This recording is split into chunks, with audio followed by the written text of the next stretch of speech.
불교에서 간센보살이라는 말을 들어보셨을 것입니다. 걸핏하면 불자들은 나무아미타불 간센보살 이렇게 이야기합니다. 간센보살을 한자로 자세히 보십시오. 세상의 소리를 들어야 되는데 세상의 소리를 본다고 간세음보살입니다. 합리적인 논리로는 청세음보살 이렇게 해야 되죠.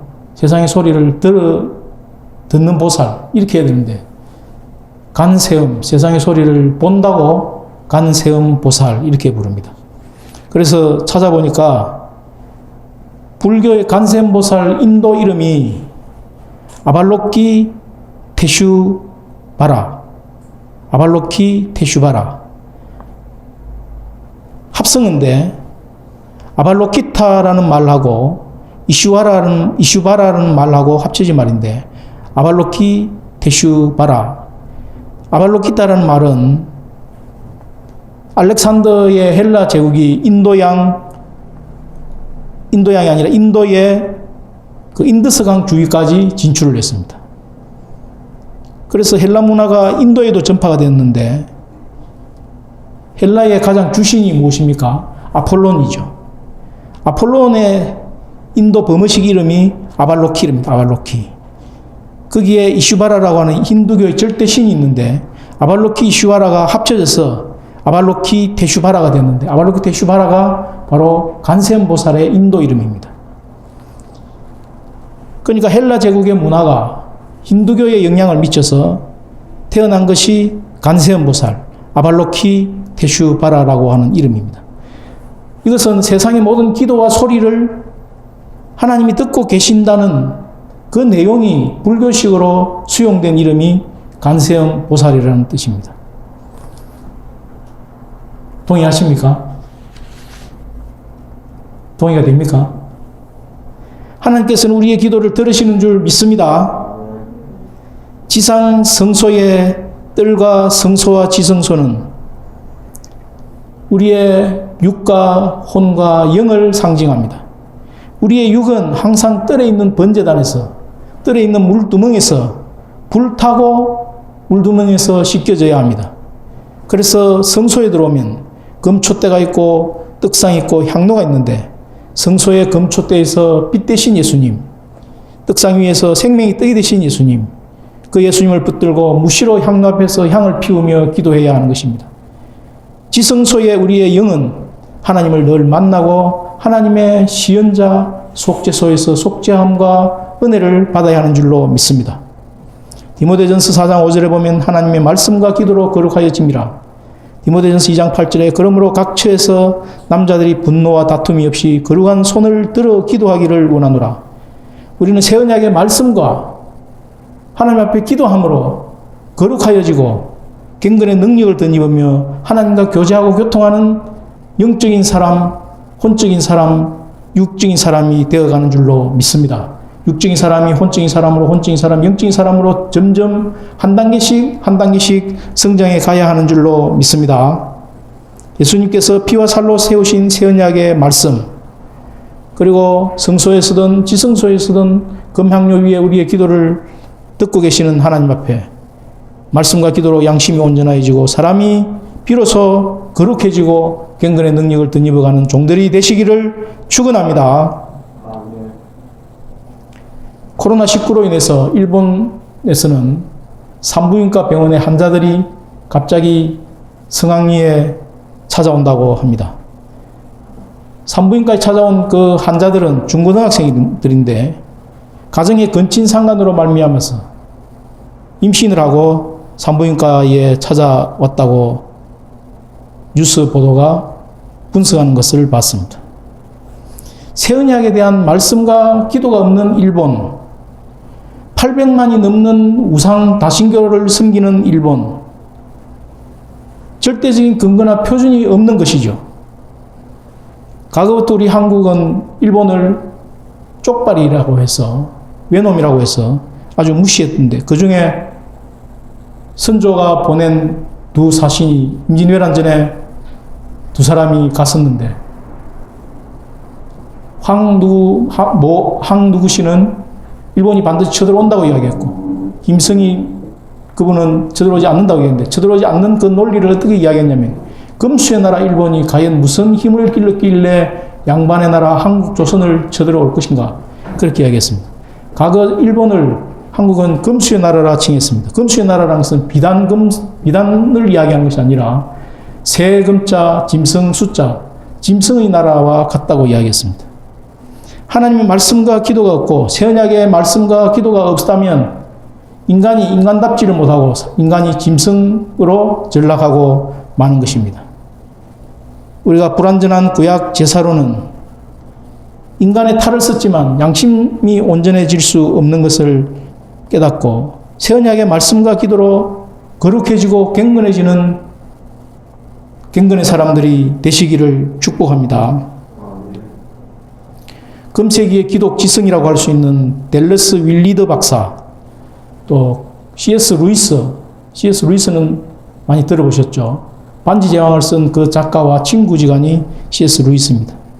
기독 영성가 미국의 목사 중의 목사라고 하는 유진 피터슨, 또 풀러 신학교의 총장이라고 하는 리처드 마우 총장, 또 기독교 변증가라고 하는 조지 맥도웰, 이분들이 공통적으로 강조하는 말이 있습니다. 기독교는 종교가 아니다.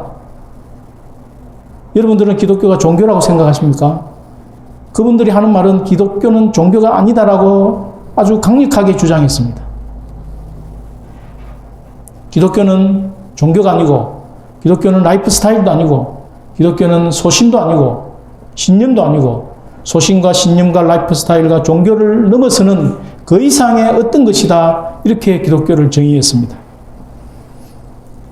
평생 동안 기독교는 종교가 아니다라고 강력하게 주장한 사람 중에 본헤퍼라는 사람이 있습니다. 독일의 개신교 신학자고 목사인 본헤퍼, 제가 자주 이야기했기 때문에 아시겠죠. 미국 유니온 신학교에 공부를 하러 갔는데 이미 22살에 박사학위를 받고 독일 교수 자격증을 획득했던 본헤퍼가 미국 유니온 신학교에 갔었는데, 미국 유니온 신학교에 미국의 스승이라고 할 수 있는 라이놀드 니브라는 교수가 있었습니다. 라이놀드 니브가 독일 히틀러가 전쟁을 일으키는 것을 알고 미국에서 독일로 돌아가지 말 것을 권유했지만 본헤퍼는 조국 독일을 버려둘 수 없다고 해서 자기 죽을 것을 알면서 독일로 돌아가서 히틀러 암살 작전에 가담하고 결국 잡혀서 감옥에 갇혔습니다.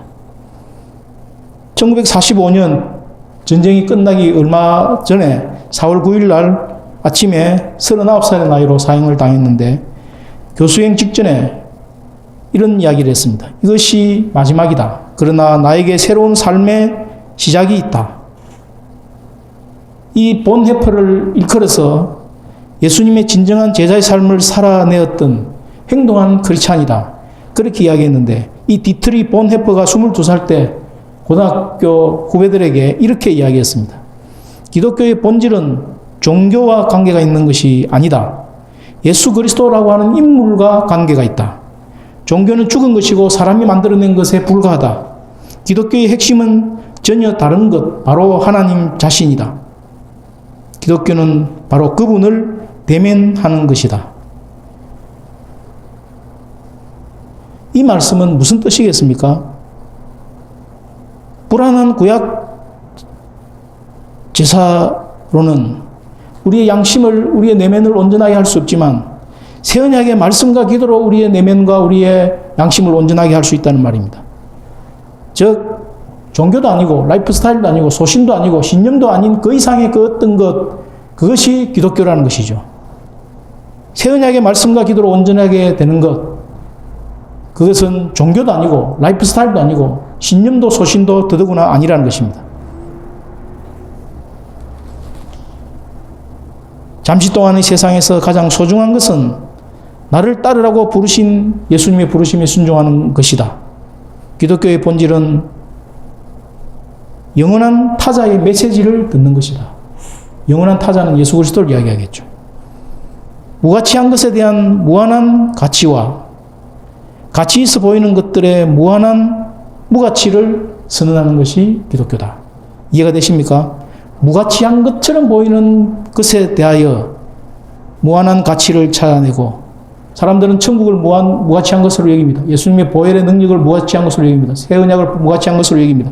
그러나 무가치한 것처럼 보이는 것에 대한 무한한 가치를 찾아내고, 가치가 있어 보이는 성적 순위, 어느 학교를 다니는가, 어느 직위를 가지고 있는가, 얼마나 돈을 많이 버는가, 그런 것들이 사실은 세상 사람들은 가치 있어 보이는 것들이라고 말하지만, 가치 있어 보이는 세상의 것들에 대해서 무한한 무가치를 선포하는 것이 기독교다. 이렇게 보네폰 말했습니다. 그의 관심은 어떻게 하면 선하게 되는가, 그게 문제가 아니고 어떻게 하면 선하게 되는가, 여기에 관심을 집중하지 않고 무엇이 하나님의 뜻인가. 기독교 역사상 기독교가 종교가 아니라는 것을 알고 하나님의 뜻이 무엇인가, 거기에 집중한 사람들이 얼마나 많습니까? 영원한 속죄를 이루사 단번에 성소에 들어가신 예수님은 우리 인생들로 하여금 양심을 온전하게 할 수 없는 그 불완전한 구약 제사를 버리게 하시고 새 언약의 약속에 기초하여서 말씀과 기도로 그 경건해지는, 거룩해지는 삶을 살기를 간절히 원하십니다. 종교는 세상 사람들이 만든 것이고 기독교는 세상 사람들이 만든 것이 아니라 하나님이 창설하신 것입니다. 보네페 말대로 우리는 비종교적인 크리스찬으로 살아야 할 줄로 믿습니다. 종교 생활을 하는 것이 아니라 새 언약의 말씀과 기도로 온전하게 되어지는 진정한 크리스찬으로 살기를 축복합니다. 하나님께서 새 언약으로 우리를 만나 주실 때 예수님의 살과 피가 비로소 우리에게 의미가 있고 효력이 있고 능력이 되는 줄로 믿습니다. 그것을 맛보고 누리고 체험할 수 있기를 축복합니다. 두 번째, 예수 그리스도의 죽으심으로 완성하신 새 언약 제사의 완전함, 11절로 22절 말씀입니다. 11절로 22절 말씀은 단번에 자기 피로 영원한 속죄를 이루시고 하늘에 있는 지성소에 들어가신 대제사장이신 예수 그리스도께서 우리 양심이 죄의 불결로부터 정결케 되어지고 평안을 회복하고 살아계신 하나님 앞에 합당한 예배를 드리게 하심을 말씀하고 있습니다. 11절을 보십시오. 9장 11절을 보시면 그리스도께서는 바로 이렇게 시작하지만 헬라어 원어 성경에 보면 대하는 단어가 생략되어 있습니다. 영어로는 but, 그러나가 생략되어 있습니다. 1절로 10절까지 말씀은 불완전한 첫 언약, 제한된 첫 언약에 대해서 말씀하다가 11절부터는 새 언약에 대해서 주제가 바뀌고 있습니다. 말씀하시는 내용이 새 언약이라는 것을 표시하기 위해서 그러나를 사용하고 있습니다. 예수님께서 취하신 직분이 어떤 것입니까? 그리스도께서는 장래 좋은 일의 대제사장으로 오사 장래 좋은 일의 대제사장이라고 말씀하고 있습니다. 장래 좋은 일의 대제사장이란 뜻이 무엇입니까? 첫 언약이 주지 못했던 온전한 죄 씻음을 주는 장래 좋은 일의 대제사장이란 뜻입니다. 하나님께로 자유롭게 나아갈 수 있는 새 언약의 그 대속의 능력, 예수 그리스도와 십자가의 그 도가 우리 각자에게 가져다주는 구원, 우리 각자에게 주시는 영적인 축복들을 장래 좋은 일의 대제사장이라고 말씀하고 있습니다. 요한복음 4장 10절에 보면 사마리아 여인에게 예수님께서 생수를 주시겠다고 약속하고 있죠. 우리에게 주시고자 하시는 생수, 영원한 갈증을 해결할 수 있는 영원한 생수, 그 생수를 구하는 자에게 주시는 것을 가리켜서 장래 좋은 일의 대제사장이라고 말씀하고 있습니다. 에베소서 2장 16절로 18절에 보면 또 십자가로 이 둘을 한 몸으로 하나님과 화목하게 하려 하심이라. 원수된 것을 십자가로 소멸하시고 또 오셔서 먼데 있는 너희에게 평안을 전하고 가까운 데 있는 자들에게 평안을 전하셨으니 이는 저로 말미암아 우리 둘이 한 성령 안에서 아버지께 나아감을 얻게 하려 하심이라. 예수 그리스도의 직분은 장래 좋은 일의 대제사장인데 하나님과 화목하는 장래 좋은 일의 대제사장, 원수된 것을 십자로 소멸하시는 것, 먼데 있든 가까이 있든 평안을 주시는 것, 성령 안에서 한 성령으로 아버지께 나아가는 그런 영적인 축복을 주는 장래 조언일의 대제사장의 직분을 취하셨습니다. 예수 그리스도의 사역은 11절 끝에 보면 더 크고 온전한 장막으로 말미암아 자기 피로 영원한 속죄를 이루어 단번에 성소에 들어갔다고 말씀하고 있는데, 자기 혈육, 예수님의 자기 육체, 몸과 피, 살과 피로 말미암아 죄인들에 대한 대속 사역을 이루고 단번에 하늘 성소에 들어가셨습니다. 대제사장이 되어서 하나님과 내 사이에 중보 사역을 수행하신 것입니다. 히브리서 6장 20절에 보면 그리로 앞서가신 예수께서 멜기세덱의 반차를 쫓아 영원히 대제사장이 되어 우리를 위하여 들어가셨느니라. 히브리서 7장 25절에는 그러므로 자기를 힘입어 하나님께 나아가는 자들을 온전히 구원하실 수 있으니 이는 그가 항상 살아서 저희를 위하여 간구하심이니라. 자기를 힘입어 하나님 앞에 나아가는 자들에게 온전한 구원을 주실 뿐 아니라 살아서 저희를 위하여 중보하며 기도한다고 말씀하고 있습니다. 12절을 보십시오. 오직 자기의 피로 영원한 속죄를 이루사 단번에 성소에 들어가셨느니라. 단번에라고 하는 단어는 에파팍스라는 헬라어인데 한꺼번에 모두 동시에 이런 뜻입니다. 예수님은 자기 피로 영원한 속죄를 이루사 한꺼번에 모두 동시에 성소에 들어가는 제사를 들으셨습니다. 13절을 보십시오. 염소와 항소의 피와 및 암송아지 죄로 부정한 자에게 뿌려 그 육체를 정결케 하여 거룩해 하거든. 민수기 19장 1절로 22절에 보면 구약의 정결 예식이 어떻게 집행되는지 말씀하고 있습니다. 특히 민수기 19장 2절에 보면 정결 예식에 사용되는 제물이 있는데 그 제물에 대해서 말씀하고 있습니다.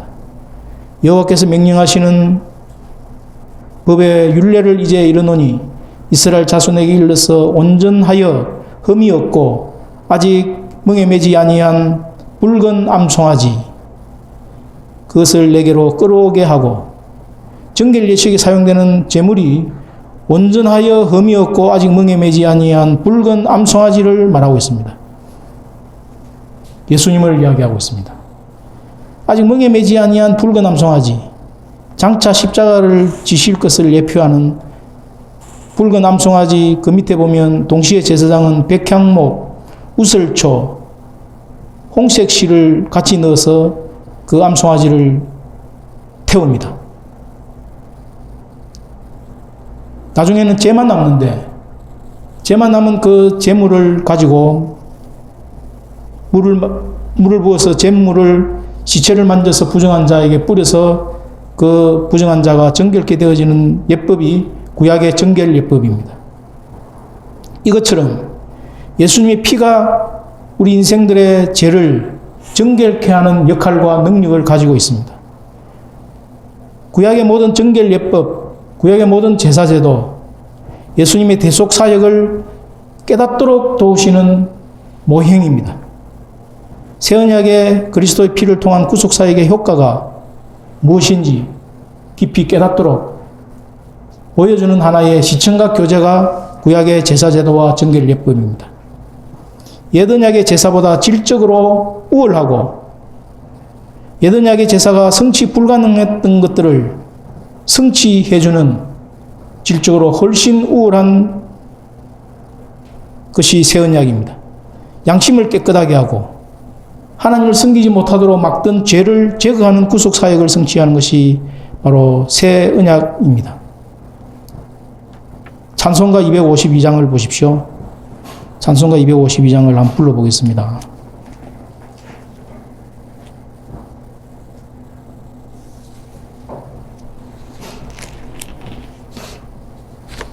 (252장)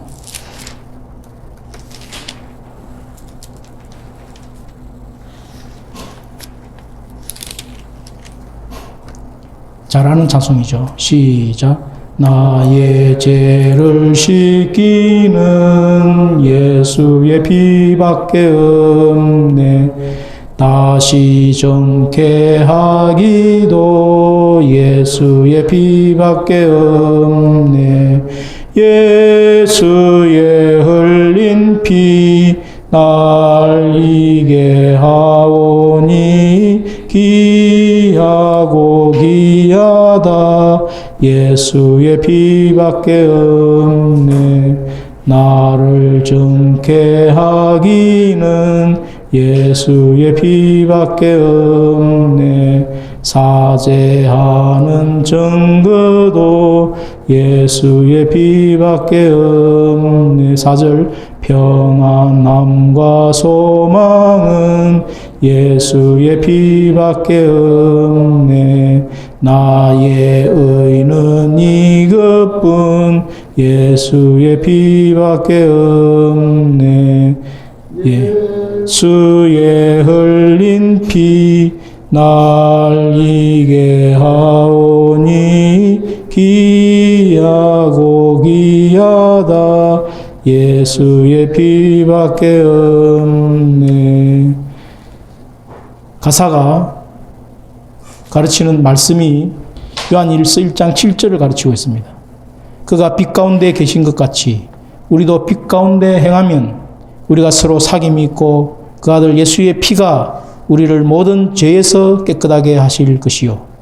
예수님의 피가 능력이 있고 효력이 있어서 우리로 하여금 모든 죄에서 정결하게 해 주십니다. 15절에서 22절 말씀은 예수님께서 피를 뿌려서 죽으시고 부활하심으로 인하여서 새 언약을 완성하셨고 예수님은 새 언약의 중보자가 되셨습니다. 중보자라는 말은 보증인이란 뜻이 있고 중개인이란 뜻이 있는데 하나님 앞에 우리의 보증인이 되시는 분이 예수님이고 하나님과 우리 사이를 중개하시는 분이 새 언약의 중보자 예수님이란 뜻입니다.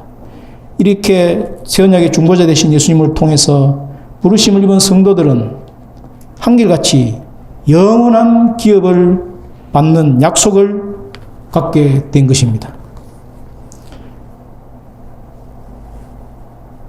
예수님은 하늘의 성소에 지성소에 들어가시고 우리의 대제사장이 되셔서 우리의 양심이 죄로 말미암아 더럽혀졌던 것으로부터 정결하게 되어지고 또 화목하게 되고 모든 원수를 십자가로 소멸하시고 평안케 되고 살아계신 하나님 앞에 합당한 예배를 드리게 하는 축복을 우리로 하여금 누리게 하신 줄로 믿습니다.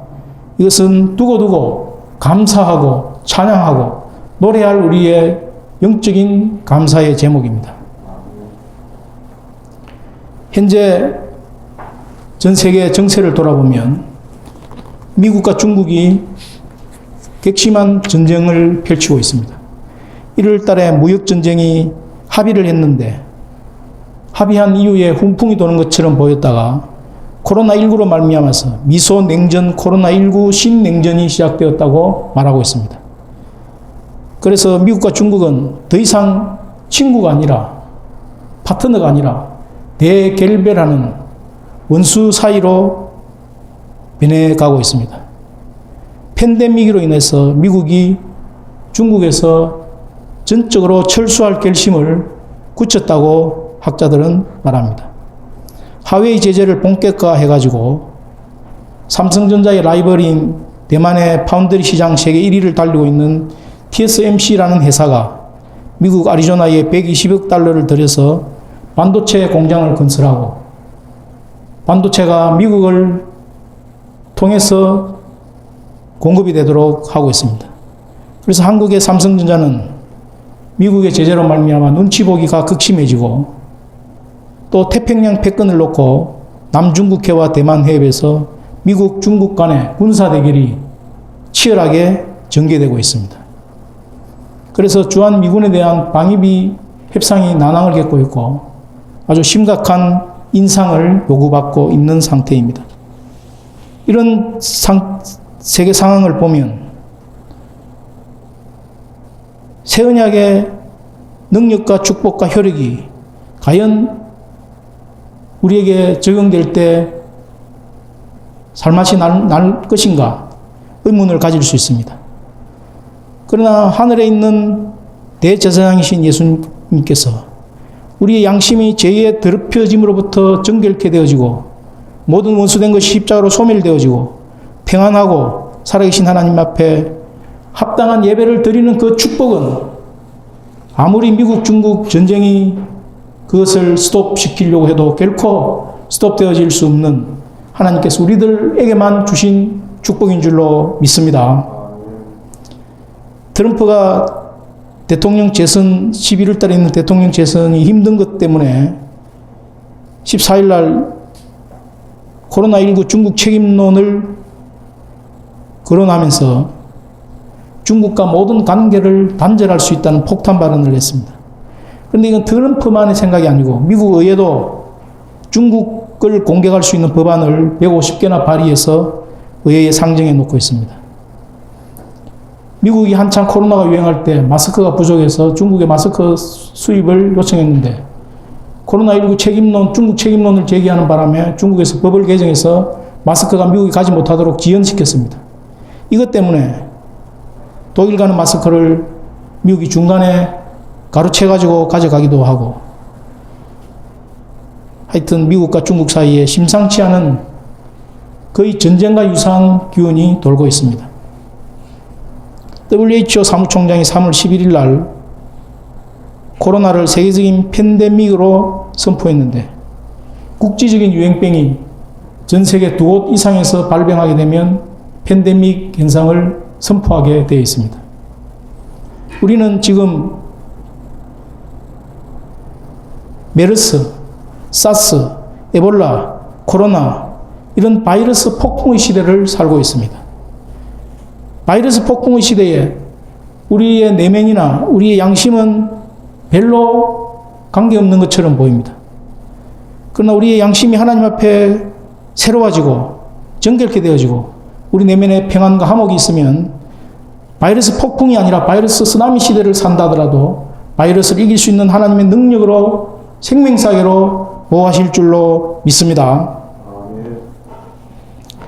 현재 한국에서 프로축구와 프로야구가 개막이 되었는데 영국에서 미국에서 일본에서 전 세계 각지에서 TV를 중계할 수 있는 나라들은 한국 프로축구, 한국 프로야구를 중계해서 전 세계적인 센세이션을 일으킨다고 매스컴에 보도되고 있습니다. JTBC가 드라마를 제작했는데 부부의 세계 드라마 시청률이 가장 높게 나와가지고 JTBC는 괜찮았다고 야단입니다. 그 드라마 이름이 부부의 세계인데 이 부부의 세계는 영국 작가가 쓴 닥터 포스트라는 드라마를 아시아 버전으로 리메이크한 드라마입니다. 내용을 보면 부부 사이에 남편은 1000만 관객을 동원한 영화 감독이고 여자는 가정의학과 전문 의사인데 남편의 외도로 인해서 아내의 내면의 갈등, 양심의 고통 이런 것들을 김희애가 섬세하게 표현해서 원작자도 아주 잘했다고 연기를 잘했다고 인상적이고 연기가 설득력이 있다고 칭찬하고 있습니다. 영국 BBC, 인도네시아, 중국, 홍콩에서 부부의 세계 드라마를 방영하겠다고 판권을 가져갔다고 합니다. 부부의 환경과 조건이 아무리 좋아도 결국 그 내면에 하나님과 원수된 것을 십자가로 소멸시키지 못한다면, 평안과 화목이 없다면, 하나님을 예배하지 않는다면 일본 상황과 동일한 상황을 맞이할 수밖에 없을 것입니다. 우리가 코로나를 겪고 나서 소확행을 얼마나 감사하게 되었습니까? 소소하지만 확실한 행복, 내 양심이 죄로부터 깨끗함을 받고 정결케 되어지고 하나님과 화목하고 평안하고 살아계신 하나님을 예배하는 이것은 확실한 소확행인 줄로 믿습니다. 하나님께서 새 언약으로 말미암아 주시는 이 소확행을 감사하고 찬양하고 우리의 깊은 평강으로 받기를 축복합니다. 부부의 세계가 창세기적인 부부의 세계가 있는데 창세기에는 아담과 하와가 최초의 부부로 나오지만 유대 전설에는 하와 이전에 아담의 와이프가 한 사람 있었다고 이야기합니다. 그러니까 하와는 두 번째 아내이죠. 유대 전설 이야기입니다. 그 아담의 아내, 첫 번째 아내 이름이 릴리트인데, 릴리트. 하나님께서 아담의 갈빗대로 릴리트를 창조하신 것이 아니라 아담도 흙으로 지어지고 릴리트도 흙으로 지었는데 아담과 릴리트 부부가 부부싸움을 대판 크게 했습니다. 그 부부싸움의 이유는 성관계에 대한 불만족 때문에 릴리트가 이의를 제기한 것입니다. 아담과 릴리트 사이에 성관계를 갖는데 아담이 원할 때만 잠자리에 응해야 하고 부부관계를 가질 때 항상 아담의 상위 체의를 가져야 되고 여기에 대해서 릴리트가 이의를 제기합니다. 둘 다 흙으로 만들어졌는데 둘 다 흙으로 만들어졌으니까 동등한데 왜 릴리트 본인은 아담에게 복종해야 되는가? 복종해야 할 이유가 없다고 아담에게 지적하고 비난하다가 결국 아담이 그 이야기를 듣고 수정하지 않자 릴리트가 아담을 떠나버렸습니다.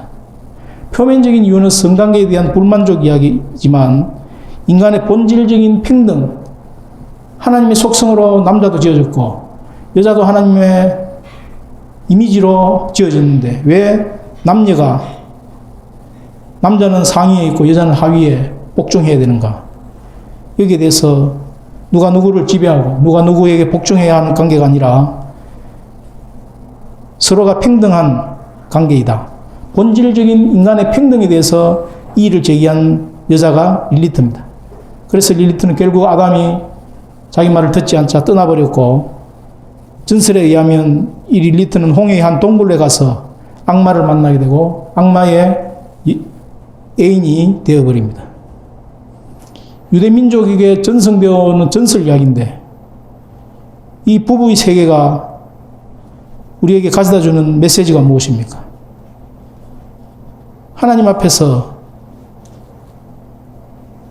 양심의 더러움으로부터 정결케 되어지고 평안과 화목을 추구하지 않는다면 살아계신 하나님을 예배하는 것에 우선권을 두지 않는다면 아담 릴리트 부부의 파경처럼 또 JTBC 드라마 부부의 세계 파경처럼 결국은 파국을 맞이할 것입니다.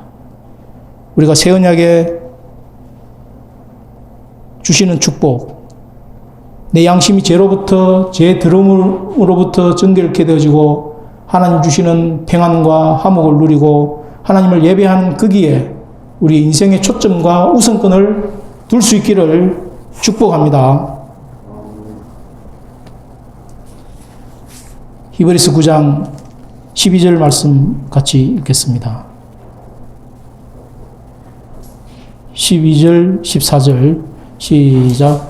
염소와 송아지의 피로 하지 아니하고 오직 자기의 피로 영원한 속죄를 이루사 단번에 성소에 들어가셨느니라. 하물며 영원하신 성령으로 말미암아 흠없는 자기를 하나님께 드린 그리스도의 피가 어찌 너 양심을 죽은 행실에서 깨끗하게 하고 살아계신 하나님을 섬기게